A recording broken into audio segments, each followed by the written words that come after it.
ایک دفعہ کا ذکر ہے کہ ایک عورت سلطنت عثمانیہ کا سلطان عبدالحمید کے پاس مقدمہ لے کر حاضر ہوئی اور فرمایا، سلطان معظم، ہمارے گاؤں کے قاضی صاحب کے پاس میں ایک مقدمہ لے کر گئی تھی تاکہ قاضی صاحب انصاف پر مبنی فیصلہ کر کے مجھے انصاف دلائیں۔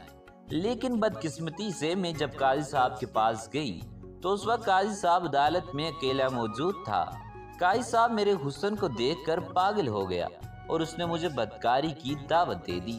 میں ایک نیک اور پاک باز عورت ہوں اور میں نے قاضی صاحب کی دعوت کو ٹھکرا دیا۔ پھر قاضی صاحب کہنے لگا، اگر تم نے میری بات نہ مانی تو میں فیصلہ تمہارے حق میں دینے کے بجائے تمہاری مخالفت میں دے دوں گا اور اس کے نتیجے میں تمہیں بڑی سزا ملے گی۔ سلطان عبدالحمید نے اس عورت سے پوچھا، پہلے یہ بتاؤ تمہارا مقدمہ کیا تھا اور تم قاضی صاحب کے پاس کیا مقدمہ لے کر گئی تھی؟ تو وہ حسین و جمیل عورت کہنے لگی، سلطان معظم، ایک دن میں خیمے میں دوپہر کے وقت بیٹھی ہوئی تھی اور مجھے باہر گھوڑی کی آواز سنائی دینے لگی۔ مجھے ایسا لگا کہ میری پڑوسن کی گھوڑی ہمارے خیمے سے کچھ فاصلے پر بندھی ہوئی تھی، وہ کسی تکلیف میں ہے۔ جب میں اس کے قریب گئی تو مجھے پتا چلا کہ گھوڑی پیاس کی شدت کی وجہ سے چلا رہی ہے۔ میں سیدھا اپنے خیمے کے اندر گئی اور پانی والا برتن اٹھایا اور جا کر گھوڑی کے آگے رکھ دیا۔ گھوڑی پیاس کی شدت نے بہت کمزور کر دیا تھا۔ اس نے وہ فوراً سارا پانی پی لیا، لیکن بدقسمتی سے اس پانی میں کچھ ایسی زہریلی چیز گر گئی تھی جس پانی کو پیتے ہی فوراً گھوڑی کی موت واقع ہو گئی۔ جیسے یہ خبر میری پڑوسن کو ملی تو اس نے چیخنا چلانا شروع کر دیا۔ اس نے کہا کہ تم نے میری گھوڑی کو زہر دے دی ہے۔ میں اسے بتانے کی پوری کوشش کرتی رہی کہ میرا ایسا کوئی ارادہ نہیں تھا، میں نے تو صرف اس کو پانی پلایا، مجھے نہیں پتا تھا کہ گھوڑی کی موت کیسے واقع ہوئی۔ یہ سن کر پڑوسن نے آ کر میرے خیمے کے پاس میری اپنی بندھی ہوئی قیمتی اور میری سب سے زیادہ پیاری گھوڑی بندھی ہوئی تھی، وہ آ کر اس نے کھول لی اور کہا کہ جب تک تم میری گھوڑی کی قیمت ادا نہیں کرو گی اس وقت تک تمہیں تمہاری گھوڑی نہیں ملے گی۔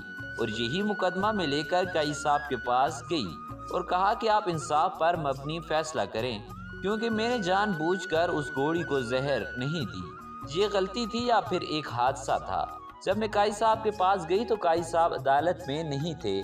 مجھے محافظوں نے بتایا کہ قاضی صاحب قبیلہ جا چکے ہیں۔ میں سیدھا قاضی صاحب کے خیمے کے دروازے پر پہنچ گئی، پھر قاضی صاحب کی اجازت پر اندر چلی گئی۔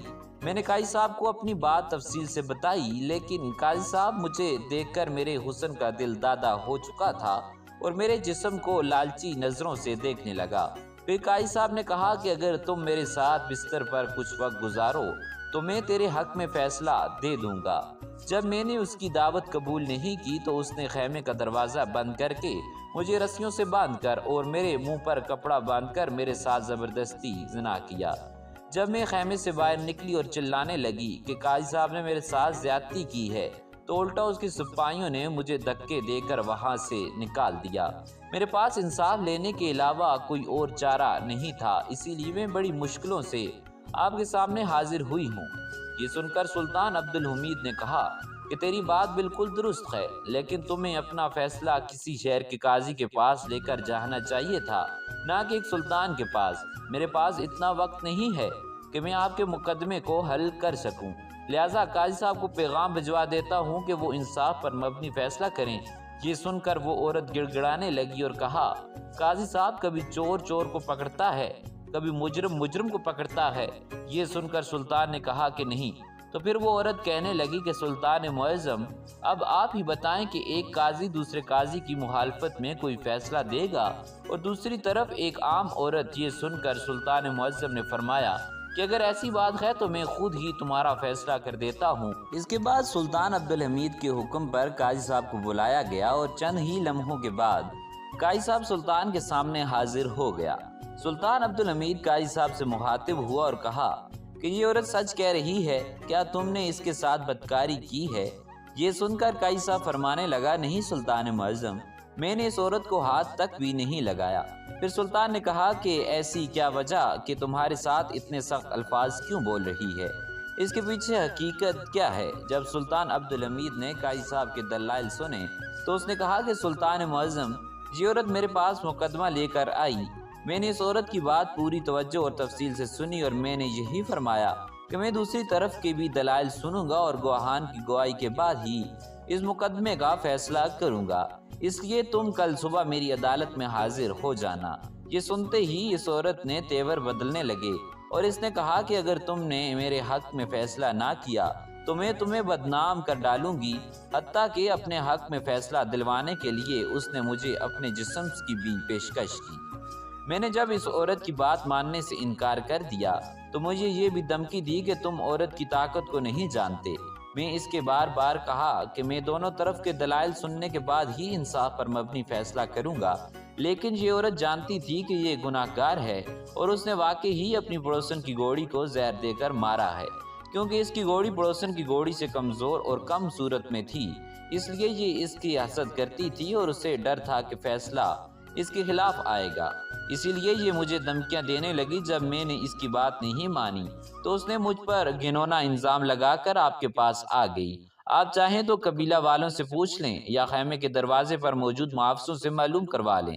یہ سن کر وہ عورت کہنے لگی، سلطان معظم، وہ قبیلہ اس کا اپنا ہے، یہ اس کے قبیلے کا قاضی ہے، اور بات رہی محافظوں کی تو کیا وہ اپنے سردار کے خلاف گواہی دیں گے؟ اس لیے میں ان دونوں باتوں کو نہیں مانتی۔ اب آپ ہی بتائیں کہ ایک عورت اپنی عزت کو ہاتھ میں ملا کر کسی مرد پر اس طرح کا گھنونا الزام لگا سکتی ہے، اور وہ بھی اتنے بڑے قاضی پر۔ اب سلطان عبدالحمید دونوں کے دلائل سن چکا تھا، لیکن سلطان کی سمجھ میں ابھی تک کچھ نہیں آ رہا تھا، ان میں سے کون سچا ہے اور کون جھوٹا۔ اس عورت کے پاس نہ کوئی ثبوت تھا اور نہ ہی قاضی صاحب کے پاس کوئی ٹھوس ثبوت تھا جس سے ان دونوں میں کوئی بھی بے گناہ ثابت ہو سکے۔ تھوڑی دیر سوچنے کے بعد سلطان عبدالحمید نے حکم دیا کہ ایک بڑا سا برتن لے کر آؤ۔ سلطان کے حکم پر ایک بڑا سا برتن حاضر کیا گیا۔ پھر سلطان نے حکم دیا کہ اس میں چشمے کا صاف اور شفاف پاک پانی ڈالو۔ برتن میں آئینے کی شفاف پانی ڈالا گیا۔ اس کے بعد سلطان عبدالحمید نے قاضی صاحب کو حکم دیا کہ قاضی صاحب، آپ اس برتن میں لباس سمیت اپنے پورے جسم کو ڈبو دیں، یعنی اس طرح ڈبوئیں کہ جیسے آدمی چشمے میں نہاتا ہے۔ قاضی صاحب نے سلطان کے حکم کی تعمیل کی اور فوراً اس برتن کے اندر پیر رکھ کر نہانے لگا۔ سارے درباری حیران تھے کہ سلطان معظم کیا کر رہے ہیں۔ اس کے بعد سلطان عبدالحمید نے حکم دیا کہ میرا اپنا ذاتی گھوڑا لے کر آؤ۔ تھوڑی ہی دیر گزری کہ سلطان کا گھوڑا سلطان کے سامنے حاضر ہو گیا۔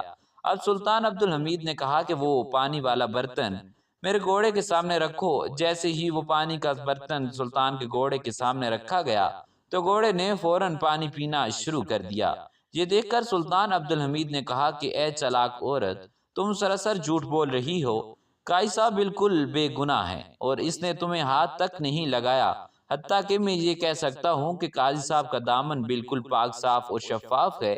یہ سن کر تمام درباری بڑے حیران ہوئے کہ ایک برتن میں نہانے اور گھوڑے کے پانی پینے سے کیسے پتہ چلا کہ قاضی صاحب بے گناہ ہے اور عورت گناہ گار ہے۔ تو یہ سن کر ایک وزیر بول پڑا، سلطان معظم، آپ کو کیسے پتہ چلا کہ قاضی صاحب بے گناہ ہے اور یہ عورت جھوٹ بول رہی ہے؟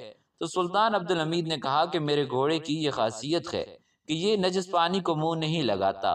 پینا تو دور کی بات ہے، اگر قاضی صاحب نے اس کے ساتھ بدکاری کی ہوتی تو یہ پانی نجس ہو جاتا، اور گھوڑا اس کو کبھی منہ نہیں لگاتا، اس لیے یہ عورت سراسر جھوٹ بول رہی ہے۔